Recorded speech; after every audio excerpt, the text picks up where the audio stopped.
अस्सलाम वालेकुम dear students, कैसे हैं आप? ठीक ठाक हैं। तो आज हम चैप्टर नंबर 12 इलेक्ट्रोस्टैटिक्स के न्यूमेरिकल्स करेंगे। ठीक है जी। तो जल्दी से कापी पेन से निकाल लीजिए और न्यूमेरिकल्स को नोट डाउन कर लें। ओके, तो पहला जो न्यूमेरिकल है वो ये है कि compare magnitudes of electrical and gravitational forces exerted on an object which mass 10 gram charge 20 microcoulomb by an identical object that is placed 10 centimeter from the first one। और बाद उसने आपको g की वैल्यू आपको दी हुई है 6.67 10 की पावर -11। अब क्वेश्चन ये है कि दो ऑब्जेक्ट्स हैं हमारे पास। मान लीजिए ये हमारे पास दो ऑब्जेक्ट्स हैं, इसका मैस m1 है और ये हमारे पास एक दूसरा ऑब्जेक्ट है, इसका मैस जो है वो m2 है। अब क्वेश्चन ये है कि ये दो ऑब्जेक्ट्स हैं, इनका मैस आपको दिया गया है, चार्ज आपको दिया गया है और इनके दरमियान जो डिस्टेंस है फ्रॉम देयर सेंटर्स वो हमारे पास दिया गया है r, जो कि है 10 सेंटीमीटर। इनका चार्ज दिया हुआ है, इसका चार्ज फर्ज करें Q1 है, इसका चार्ज फर्ज करें Q2 है। अब मैस की वजह से जो फोर्स लगेगा उसको हम बोलते हैं ग्रेविटेशनल फोर्स, और जो चार्ज की वजह से जो फोर्स लगता है उसको हम बोलते हैं इलेक्ट्रिकल फोर्स। ठीक हो गया। तो क्वेश्चन ये है कि हमने इन दोनों फोर्सेस को कंपेयर करना है। कंपेयर करने से मुराद ये है कि कौन सी फोर्स जो है वो दूसरी फोर्स से कितने गुना ज़्यादा स्ट्रॉन्गर फोर्स है या वीक फोर्स है, इस चीज़ को हमने यहाँ पे डिस्कस करना है। तो इन दोनों चार्जेस के दरमियान ग्रेविटेशनल फोर्स भी लग रहा है, इलेक्ट्रिकल फोर्स भी लग रहा है, तो हमने उन दोनों को कंपेयर करना है। ठीक है जी। ओके, तो अब जो डाटा दिया गया है हम उसको यहाँ पे लिख लेते हैं।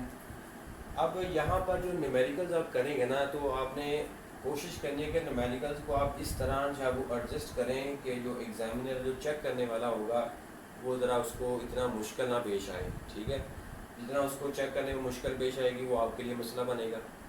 तो हम न्यूमेरिकल्स को जिस तरह मैं यहाँ पे न्यूमेरिकल्स को करूँगा, जिस अंदाज से करूँगा, आपने भी वही अंदाज को फॉलो करना है। ठीक है, मतलब कि कुछ हेडिंग्स आपने यहाँ पे बीच में मेंशन करनी है। ठीक है, वो हेडिंग कौन सी होंगी, जो डाटा आपको दिया गया होगा वो आपने उसको हेडिंग में लिख लेना है। जो चीज़ आपने फाइंड करनी है उसकी आपने एक हेडिंग बना लेनी है। ठीक है, और जो फार्मूला इस्तेमाल होगा वो आपने वो फार्मूला इस जब हेडिंग दे देनी है। ठीक हो गया।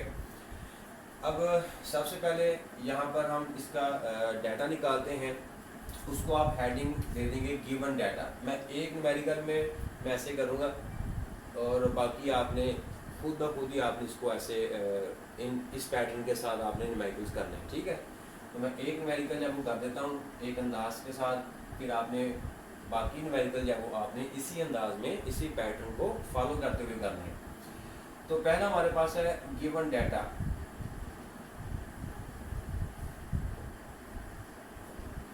गिवन डाटा से मुराद है कि स्टेटमेंट के अंदर जो जो चीज़ें आपको गिवन है वो आप लिख लें। ओके, अब यहाँ पे दो मैसेज जो आपको बताए हुए हैं उसने बोला कि ये आइडेंटिकल है, ये जो ऑब्जेक्ट्स हैं ये आइडेंटिकल हैं। इसका मतलब ये है कि जितना m1 मैस है उतना ही m2 मैस है, जितना ही चार्ज q1 है उतना ही चार्ज है वो q2 है। तो ये आइडेंटिकल ऑब्जेक्ट्स हैं। तो अगर m1 और m2 दोनों बराबर है तो मैं इसको एक ही नाम दे दूंगा, दैट इज m। दोनों ऑब्जेक्ट्स आइडेंटिकल है इसलिए मैं दोनों को एक ही नाम दे दूंगा। और ये हमारे पास जो मैस दिया हुआ है वो हमारे पास है 10 ग्राम। 10 ग्राम जो है वो दोनों ऑब्जेक्ट्स का मैस है। m1 भी 10 ग्राम है और m2 भी 10 ग्राम है, 10 ग्राम। उसके बाद जो चार्ज है, जितना चार्ज Q1 है उतना ही चार्ज Q2 है, तो लिहाजा इन दोनों को मैं जो है एक ही नाम दे दूंगा। Q1 जितना है उतना ही Q2 है, लिहाजा दोनों को मैंने एक ही नाम दे दिया। और जो चार्ज है वो हमारे पास कितना है 20 कूलम, 20 माइक्रोकूलम, 20 माइक्रोकूलम। अब ये जो ग्राम है तो हम जानते हैं कि मैस का जो स्टैंडर्ड यूनिट होता है वो किलोग्राम होता है, इसलिए आप इसको क्या करेंगे 1000 पे डिवाइड करेंगे तो 0.01 किलोग्राम आ जाएगा। ठीक है जी, इसको आप किलोग्राम में करेंगे तो 0.01 किलोग्राम आ जाएगा। 20 माइक्रोकूलम को आप लिख देंगे 20 इंटू 10⁻⁻6 कूलम।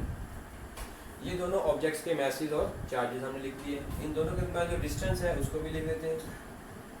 डिस्टेंस हमारे पास 10 सेंटीमीटर, और सेंटीमीटर को हम मीटर में करेंगे तो वो आ जाएगा हमारे पास 10 इंटू 10⁻⁻2 मीटर। ठीक हो गया जी।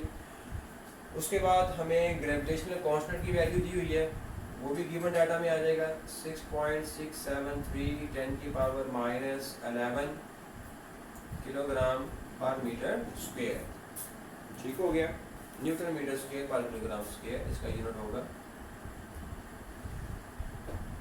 न्यूटन मीटर स्क्वायर पर किलोग्राम स्क्वायर। ओके, उसके बाद जो के की वैल्यू है कूलम्स कांस्टेंट, ठीक है, वो भी आपने याद रख लेनी है इसकी जुबानी। ये जो दो वैल्यूज है ना जी की और के की, वो कभी आपको दे भी सकता है, वो नहीं भी दे सकता, इसलिए इसको कोशिश करेंगे जुबानी इसको याद रख लें। ठीक है, तो ये आ जाएगा न्यूटन मीटर स्क्वायर पर कूलम स्क्वायर। तो ये हमारे पास आ गया गिवन डाटा। इस तरह आपने हेडिंग बनानी है गिवन डाटा की। उसके बाद जो फाइंड करना है, तो फाइंड करने के लिए आप हेडिंग बना दें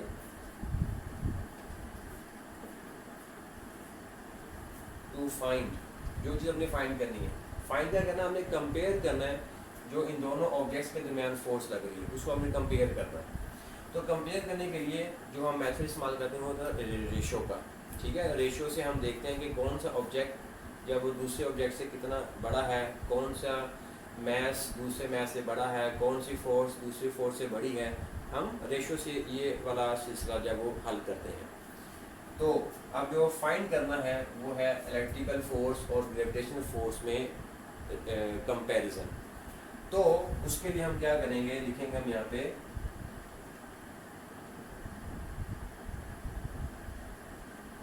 FE over FG, electrical force to gravitational force. ठीक है, ये फोर्स वैसे हम जानते हैं कि लार्जर होती है, ठीक है, और ये फोर्स जो है वो स्मॉल होती है। तो इसलिए हम जब वो जो बड़ी फोर्स है उसको हमने ऊपर रखा है और जो छोटी फोर्स है उसको हमने नीचे रखा हुआ है। एनीवेज, तो ये हमारे पास एक रेशियो है जो कि ये बताएगी कि कौन सी फोर्स दूसरी फोर्स से कितने गुना बड़ी है या छोटी है। तो ये चीज़ हमने मालूम करनी है। इसमें हम वैल्यूज पुट करते हैं। FE का फार्मूला हम निकालते हैं कूलम्स लॉ की मदद से, और जो ग्रेविटेशनल फोर्स का जो फार्मूला है वो न्यूटन्स के लॉ ऑफ ग्रेविटेशन से निकालते हैं। ठीक हो गया। अब FE over FG,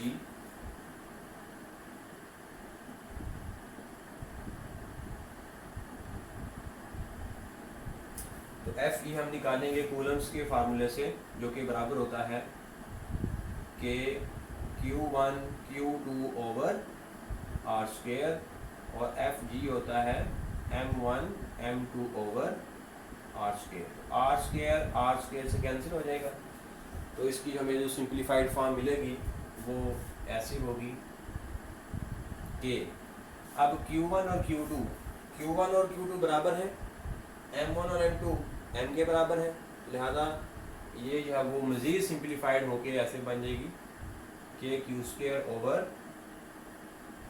GM square. ठीक है, M1 की जगह पर M पुट कर दें, M2 की जगह पर M पुट कर दें, Q1 की जगह पर Q और Q2 की जगह पर Q पुट कर दें, तो हमारे पास Q स्क्वायर GM स्क्वायर आ जाएगी। अब इसमें हम वैल्यूज पुट करेंगे। ठीक है, मैं वैल्यूज नहीं पुट करूँगा, ठीक है, वो लेंथी प्रोसेस हो जाएगा, वो आपने खुद इसको कैलकुलेट कर लेना है।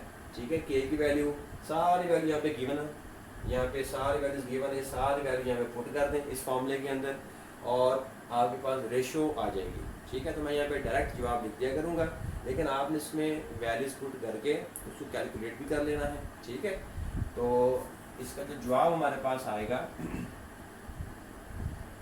FE ओवर FG, तो इसका जो जवाब आएगा वो आएगा तकरीबन 5.4 10⁻14 के लगभग आएगा। ठीक है, अभी चेक करें इसका आंसर क्या आता है। तो इसका जो आंसर है वो है 5.4 10⁻14। अब ये रेशियो आई है, अब इसका यूनिट नहीं होगा, ठीक है, ऊपर भी फोर्स है नीचे भी फोर्स है, लिहाजा यूनिट नहीं होगा। अब ये हमें बताती क्या है कि कौन सी फोर्स किस फोर्स से कितने गुना बड़ी है या स्मॉल है। इसको हम ऐसे भी लिख सकते हैं कि एफ ई बराबर है 5.4 10 की पावर 14 एफ जी, ठीक है।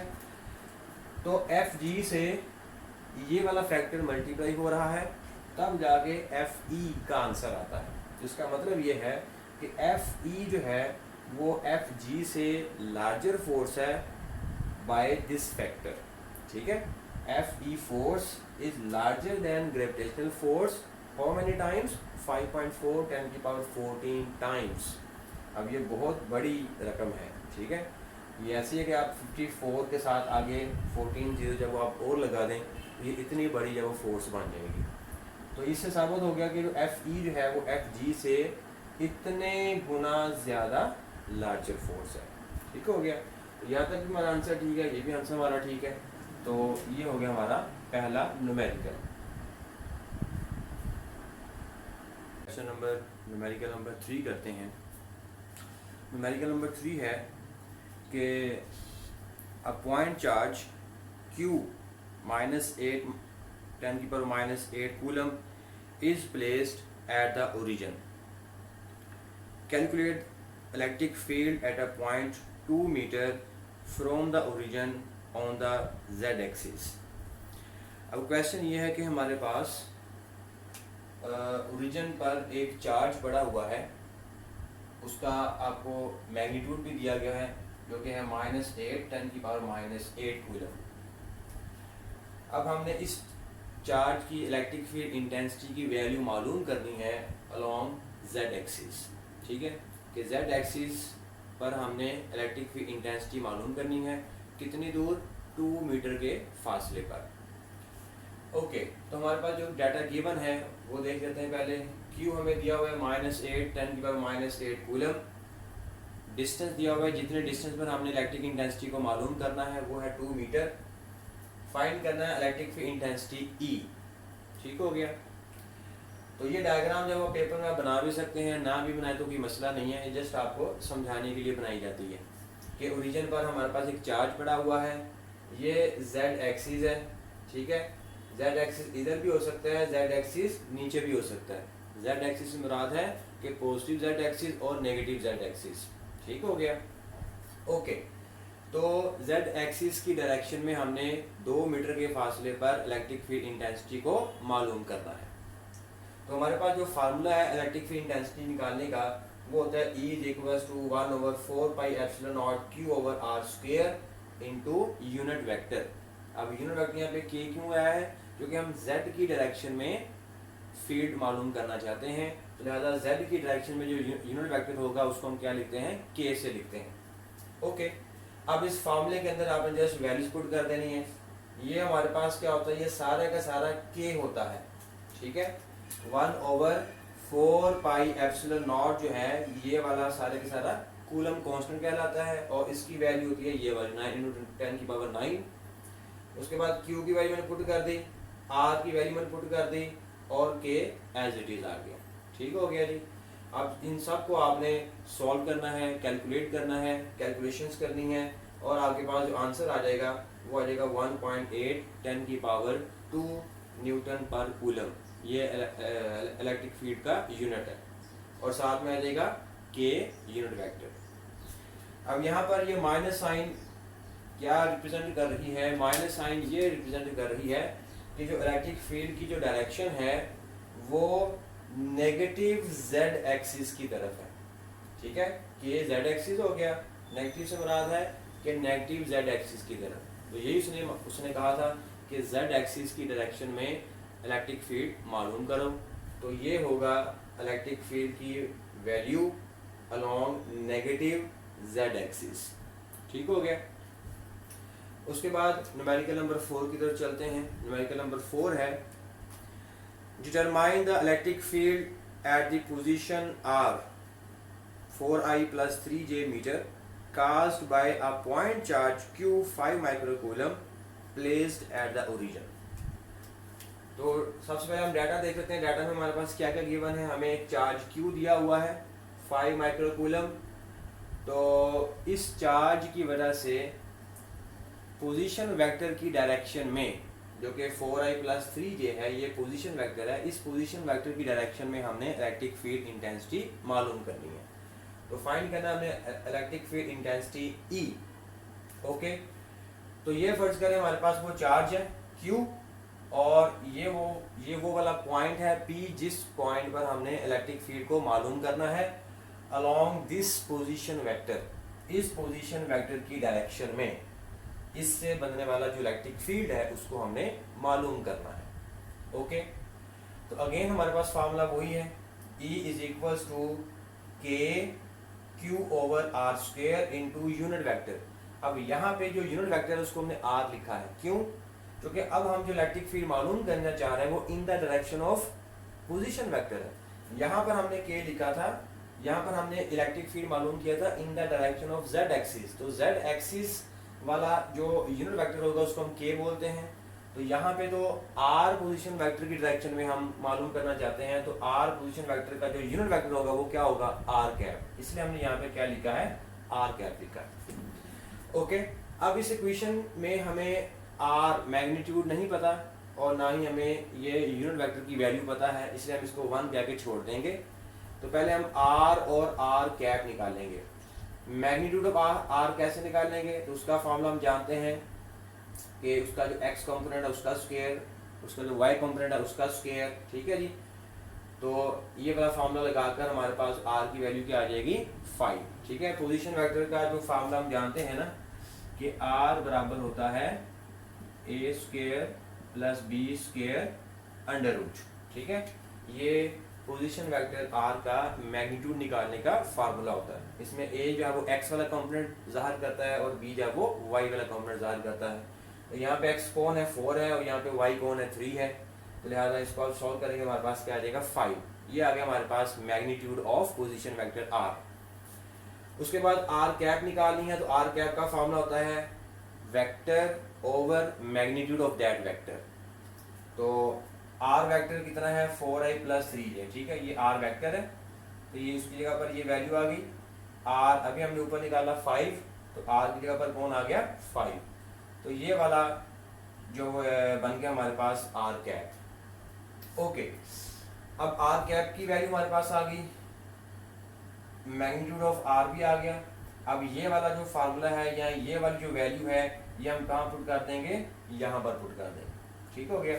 तो इक्वेशन नंबर 1 जब उसको हम ऐसे लिखेंगे E as it is, K की वैल्यू आप जानते हैं 9 × 10⁹। Q की वैल्यू क्या होती है? Q की वैल्यू आपको दी हुई है 5 माइक्रोकूलम, तो ये आ गया 5 माइक्रोकूलम। R की वैल्यू भी हमने निकाली 5, तो उसका आ गया 5 का स्क्वायर। आगे है R कैप, तो R कैप किसके बराबर है? R कैप बराबर है 4i+3j/5। तो ये आ गया सारा 4i+3j/5। ठीक हो गया। इसको आप अगेन सिंप्लीफाई करेंगे, मल्टीप्लिकेशन करेंगे, कैलकुलेशंस करेंगे। तो पहले मैंने लिखा है, पहले मैंने इतने हिस्से को सॉल्व किया, ये वाला हिस्सा, तो इतने हिस्से का जो आंसर आया हुआ है 9000/25 और साथ में आ गया 4i+3j, बल्कि ये भी साथ हम ये वाला ये भी साथ में आ जाएगा। ठीक है, तो ये जो टोटल लाइन में लगाई हैं इन सब का जो जवाब आएगा वो क्या आएगा? 9000/25 और 4i+3j ये आ गया एज इट इज। ठीक हो गया। अब इसको जब वो अंदर मल्टीप्लाई किया तो हमारे पास जो फाइनल आंसर आएगा वो हमारे पास आएगा 1440i + 1080j।